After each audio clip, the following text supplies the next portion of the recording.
Eh bien, c'est un premier roman pour lequel j'ai eu un coup de cœur. Il s'appelle Le ciel, la mauvaise, et j'aime beaucoup le titre. C'est aux éditions de l'Olivier. L'auteur s'appelle Eléa Marini. Je sais seulement qu'elle est née en 1988, qu'elle écrit depuis très longtemps, sans avoir publié, et qu'au cinéma, elle est script. Alors pourquoi ce roman est-il si séduisant? Par son titre, bien sûr, je trouve, mais aussi parce que d'emblée, il y a une voix. Et parce qu'Eléa Marini a l'art des dialogues, ce qui n'est pas facile, et c'est très rare dans un premier roman que ce soit réussi. Alors où est-on? Dans un pays pas nommé, et une ville pas plus nommée. Il fait très chaud. On est dans un quartier populaire où vivent Beau, qui habite avec une mère fantasque, c'est un jeune garçon, mère étrange, Alma qui travaille à la cafétéria, et Beau veut aller chercher des écrevisses, parce qu'il n'y a rien à manger à la maison comme souvent. Malheureusement pour lui, il fait ça sur le terrain d'Isaac, qui a construit sa maison de ses propres mains, et puis il se fait prendre et Isaac n'est pas très sympathique. Bref, c'est une journée d'été normale et écrasée de chaleur dans un quartier populaire, comme je disais.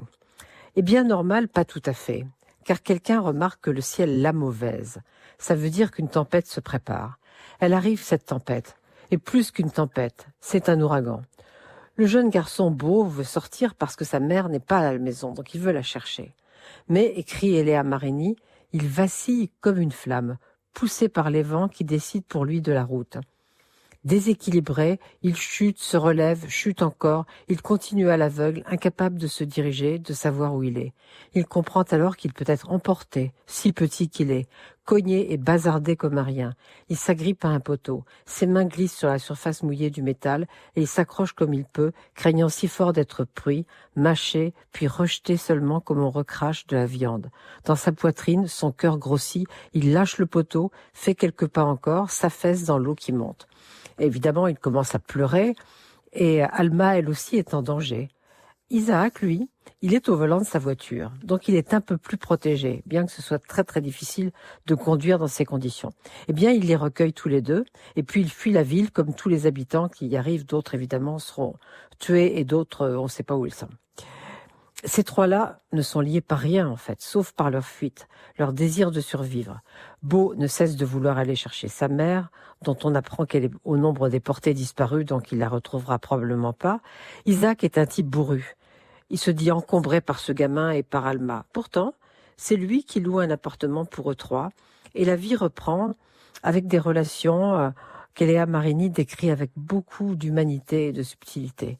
Ainsi, on apprend qu'Alma a fui une vie toute tracée dans un autre pays pour vivre librement, que la mère de Beau a été une gymnaste de haut vol et qu'ensuite elle a eu, comme disait Beau, ses démons, disons une dépression tragique.